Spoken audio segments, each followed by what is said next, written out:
want to do a quick lesson virtually to make sure you understand how to do your annotated bibliography for your extended essay. This is due at the end of April. And before we start, I want to share with you what a real college student said to me recently about this assignment. I'll play it for you and then show you her picture. I have to do an annotated bibliography for English, and I've already cried 4 times because I hate it so much. This is the dullest assignment I've ever had to do in my life. I don't understand how you do this for a living. It's absolutely mind-blowing. I have so much respect for you, and I appreciate you so much. Also, the fact that you choose to help other people on this, absolutely amazing. I could never do it. You should get paid more. You are underrated. I don't understand how you do this every day. I literally want to die. I want to jump out the window. I hate this assignment with my whole entire everything in my body. Yeah. Okay. Love you. That's what she looks like in real life when she's not working on an annotated bibliography. This is an assignment that's often not your favorite, but it is a huge, huge step forward in getting yourself organized and making sure that your paper is going to be successful. So it's not a step that we can skip, and you will be doing this in college as well, so I want to make sure you're set up for that.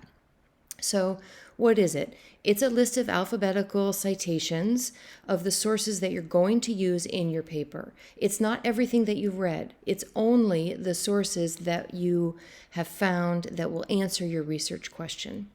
In addition, it's an annotation, an explanation of each source. And you can choose, as I show you the criteria, you can choose if it's going to be 1 long paragraph or 3 short paragraphs for each of your sources.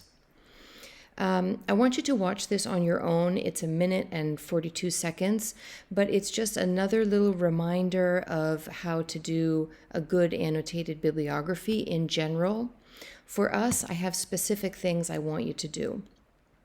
So here's just visually what it looks like. Your annotated bibliography is formatted properly. So you'll see that your citations have a hanging indent. So the first part of the citation is out to the margin and the rest of the citation is indented in. And then your paragraph or paragraphs underneath are all indented. So the main thing to understand about this is, why am I asking you to do it? Why is it such an important step in the process? The first thing is that it helps you summarize what you have found out. Next, it helps you justify why these are the sources that you plan to use. It forces you to understand how your sources are going to have a connection or impact your question. So it forces you to do some analysis and some reflection about what you have found. The other great thing is it's a way for you and your supervisor to identify any gaps in your thinking so far. So after you've gathered all these sources and you've written down why you think they're going to be useful, when you look it over together with your supervisor, you may realize, oh, I don't have anything about this particular section. And then, of course, practicing citation formatting is an essential skill for you right now so that you're ready to go with that next year. In university. Okay, so there are 2 steps to it. The first thing you're going to do is cite each of your sources in MLA. And then after you have those cited, then you go into the document and write your annotations. So the first step is citing it. If you use Noodle Tools already, then please continue. If you like it, if it works for you, great, use it. I have found another a resource called Citation Z, and the company has given us a free account, and so that's how you sign up. If you want to give it a try, let me know what you think of it. I think it's kind of cool and easy. So if you're in the mood to try something new, great. If not, just stick with Noodle Tools. So after you've done your citations, you have your list of 5, 7, whatever you found for your paper. Then you're going to start writing your annotations. And your annotations will include 3 components: a summary, an evaluation, and a section about relevance. For the summary, you're going to provide some of the key points from that source. What is the information that you have learned from the source? Now, of course, you haven't read the source to such depth that you've started taking notes, but you should have looked over the source enough to know that it has key points and critical information that will answer your question. So you should be able to provide a summary, paragraph summary of the information in the source. The second part of your annotation is the evaluation. How do you know it's a good source? What do you know about the author, the authority behind the author, the organization that is putting this information out there? What is the purpose of the source? Is it to give information? Is it to persuade you? Why is this information out in the world? And what are the limitations of the source?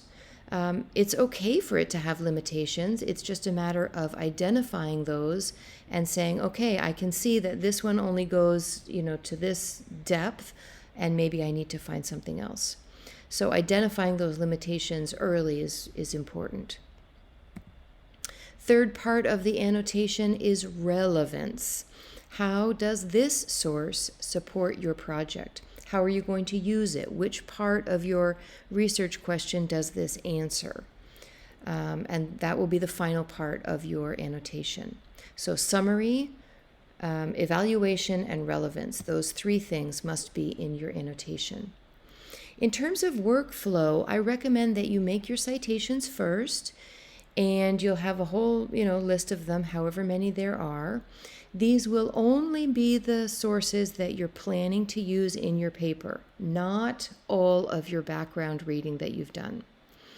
After you have your citations done, write your annotations underneath each entry. Each annotation has those three parts to it.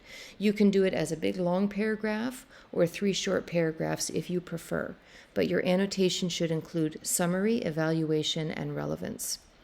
After you have all that done, download it and put your research question at the top, and then convert it to a PDF and submit it to ManageBack.